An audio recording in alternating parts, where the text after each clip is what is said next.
YouTube channel, Gazelle ASMR. Today we're going to be having the Lord of the Rings part 6. So I think I told you before I am going to be making these videos, but really nobody really left any comments for me about this. However, I do love the book, and we've finished part 5. Now we're going to have part 6. Right.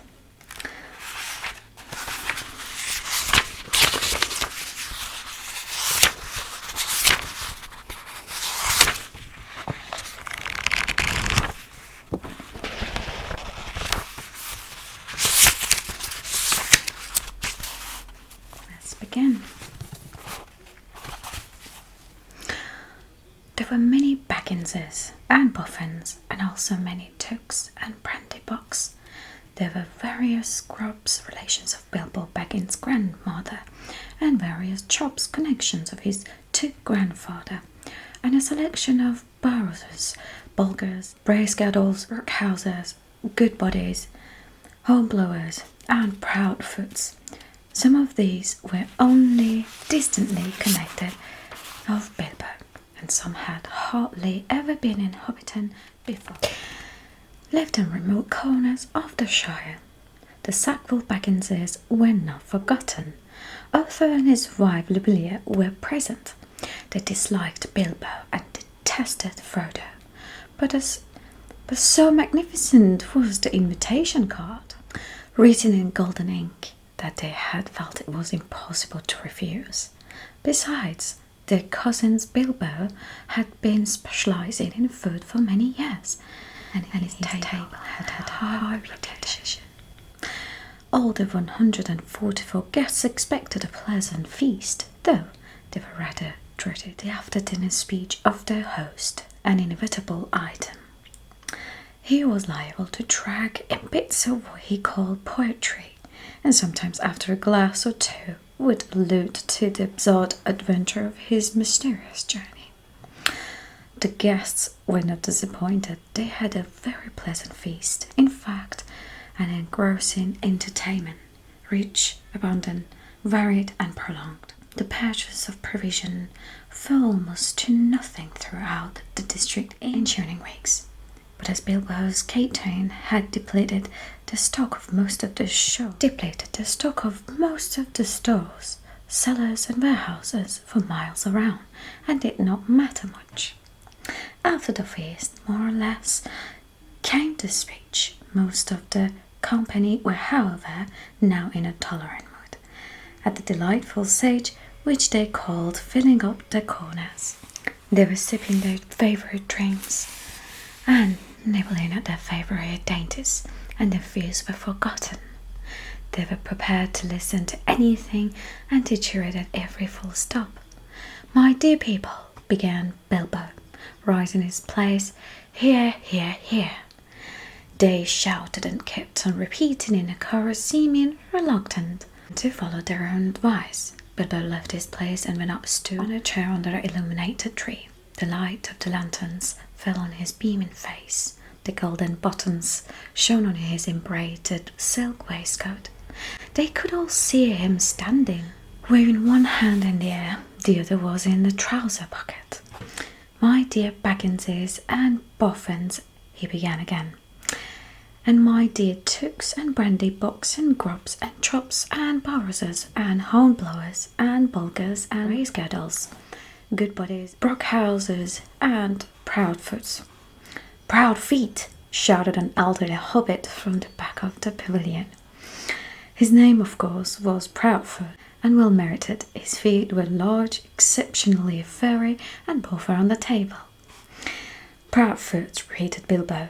Also my good Sackville Bagginses, but are welcome back at least to Baggin. Today is my 111th birthday. I am 11 today. Hooray, hooray, hooray. Many happy returns. They shouted and they hummed joyously. On the table, Bilbo was doing splendidly. This was the sort of stuff they liked, short and obvious. I hope you all enjoying out yourselves as much as I am. Defending in cheers, cries of yes and no, noises of trumpets and horns, pipes and flutes and other musical instruments. There were, as has been said, many young hobbits present, hundreds of musical crackers, and not convey much to most of the hobbits, but they all agreed they were marvellous crackers.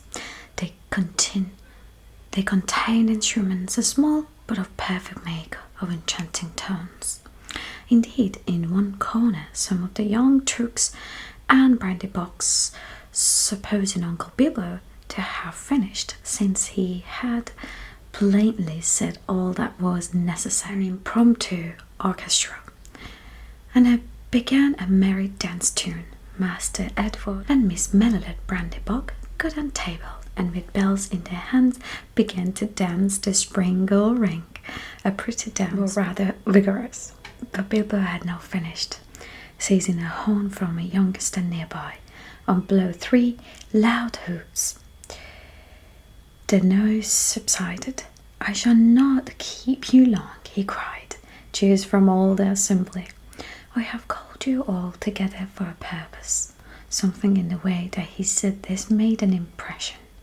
There was almost silence, and 1 or 2 of the tooks pricked up their ears. "Indeed, for 3 purposes. First of all, to tell you that I am immensely fond of you all, and that 1 years is too short a time to live among such excellent and admirable hobbits." Tremendous outburst of approval. "I don't know half of you half as well as I should like, and I like less than half of you half of as well as you deserve." This was unexpected and rather difficult. There was some scattered clapping, but most of them were trying to work it out and see if it came out to compliment. "Secondly, to celebrate my birthday. Cheers again, I should say. Our birthday, for it is, of course, also the birthday of my heir and nephew, Frodo. He comes of age and into his inheritance today." Some perfunctory clapping by the elders, and some loud shouts of "Frodo, Frodo, jolly old Frodo" from the juniors. The Sackville Bagginses scowled and wondered what was meant by coming into his inheritance. Together we score 144. Your numbers were chosen to fit this remarkable table.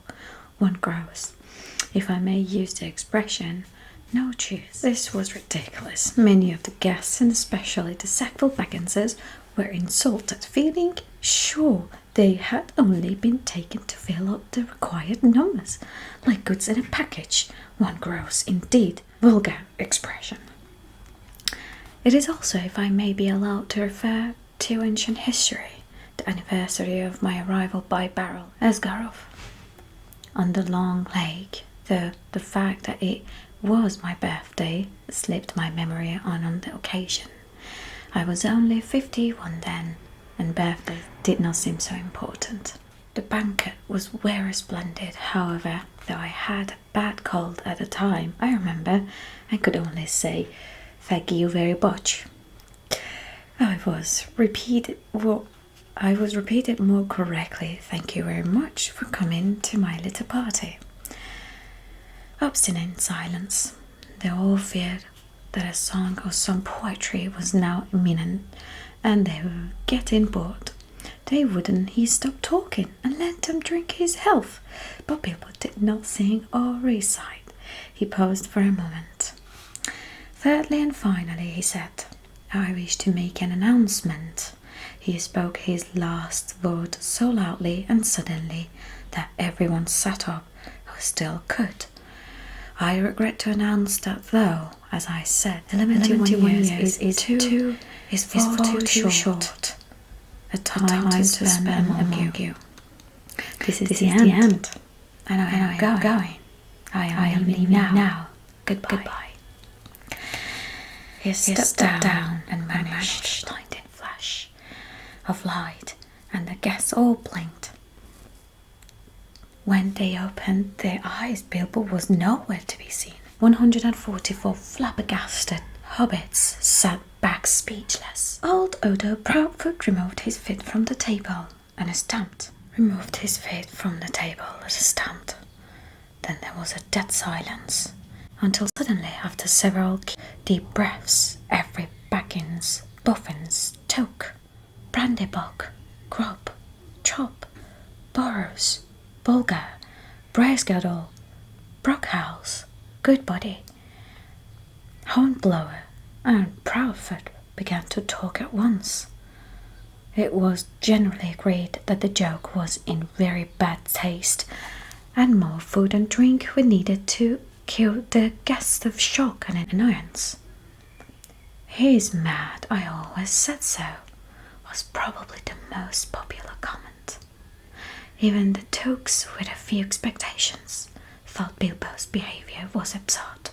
For the moment most of them took it for granted that his disappearance was nothing more than a ridiculous prank. Right, part 6 of chapter 1 is now finished. I hope you liked it. If you hear in background voices, it's just because we haven't changed the doors and windows yet. I don't have the equipment yet. However, I hope you like this. If you did, please leave comments for me. As I always say, it would be making me so happy if I receive comments from you. So I hope you liked it. If you did, please let me know. And don't forget to subscribe to my YouTube channel. I am going to be making more videos. Thanks for watching.